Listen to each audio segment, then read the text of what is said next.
পরমাণু প্রকল্প এবং ইসরায়েলের সঙ্গে চলমান সংঘাত ঠেকাতে ইরানের পররাষ্ট্রমন্ত্রীর সঙ্গে আজ বৈঠকে বসবে ফ্রান্স, জার্মানি, ব্রিটেন এবং ইউরোপীয় ইউনিয়ন।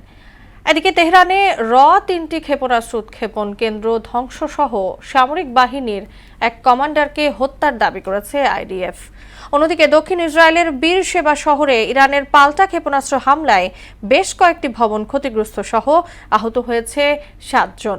ওদিকে ইরান ইসরায়েল ইস্যুতে সামরিক হস্তক্ষেপের বিষয়ে যুক্তরাষ্ট্রকে সতর্ক করেছে রাশিয়া। বিস্তারিত কাজী শাহরিনের ডেস্ক রিপোর্টে। ইরান ইসরায়েল সংঘাতে মধ্যপ্রাচ্য জুড়ে এক অগ্নিগর্ভ পরিস্থিতির তৈরি হয়েছে। এমন উত্তেজনার মুহূর্তে শুক্রবার সুইজারল্যান্ডের জেনেভায় ফ্রান্স, জার্মানি, ব্রিটেন এবং ইউরোপীয় ইউনিয়নের প্রতিনিধিরা ইরানের পররাষ্ট্রমন্ত্রী সৈয়দ আব্বাস আরাগচির সঙ্গে বৈঠকে বসবেন। বৈঠকের মূল উদ্দেশ্য হচ্ছে ইরানের পরমাণু কর্মসূচি ও মধ্যপ্রাচ্যে ইসরায়েলের সঙ্গে চলমান উত্তেজনা নিয়ন্ত্রণে আনা। এদিকে 8ম দিনের মতো অব্যাহত রয়েছে ইরান ইসরায়েল পাল্টাপাল্টি হামলা। রাতভর ইরান জুড়ে কয়েক ডজন লক্ষ্যবস্তুতে হামলা চালিয়েছে ইসরায়েল। ইরানের 3টি ক্ষেপণাস্ত্র উৎক্ষেপণ কেন্দ্র ধ্বংসসহ সামরিক বাহিনীর এক কমান্ডারকে হত্যার দাবি করেছে আইডিএফ। এছাড়া সম্ভাব্য সাইবার হামলা ঠেকাতে দেশজুড়ে ইন্টারনেট পরিষেবা বন্ধ রেখেছে ইরান। যোগাযোগ এবং তথ্য প্রযুক্তি বিষয়ক মন্ত্রণালয়ের বরাত দিয়ে এ তথ্য জানিয়েছে ইরান ইন্টারন্যাশনাল নিউজ।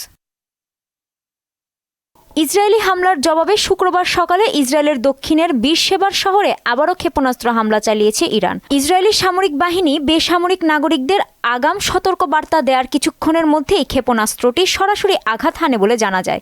এতে শহরটির বেশ কয়েকটি ভবনের ব্যাপক ক্ষতির পাশাপাশি 7 জন আহত হয়েছে বলে জানিয়েছে টাইমস অফ ইসরায়েল। এছাড়াও এতে একটি সাইবার ও গোয়েন্দা কমপ্লেক্স ধ্বংস হয়েছে বলেও জানিয়েছে ইসরায়েল।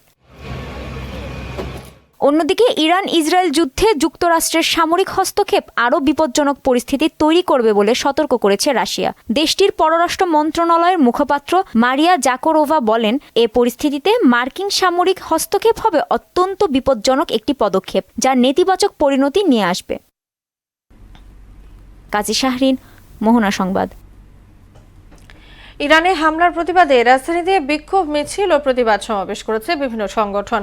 জুমার নামাজের পর জাতীয় মসজিদ বায়তুল মোকাররমের উত্তর গেটে আলাদা আলাদা ব্যানারে এসব কর্মসূচি পালন করেন মুসল্লিরা। এ সময় সংগঠনগুলোর নেতারা বলেন, ইহুদিরা পরিকল্পিতভাবে মুসলিম নিধনে নেমেছে। দখলদার ইসরায়েলের বিরুদ্ধে মুসলিম দেশগুলোকে ঐক্যবদ্ধ হওয়ার আহ্বানও জানান তারা। মধ্যপ্রাচ্য সহ সকল মুসলিম দেশগুলোকে বলতে চাই, ইরানের সার্বভৌমত্বের পক্ষে আপনাদেরকে যদি না দাঁড়ান, আপনাদের সার্বভৌমত্ব থাকবে না। ইরান সাহস করে প্রতিবাদ করেছে, পাল্টা আক্রমণ চালিয়েছে। ইরান এবং ইসরায়েল ইতিহাসে যা ঘটনায় তা ঘটেছে। আজকে তেল আবিব বিভিন্ন এলাকাতে আজকে বোমা পড়ছে।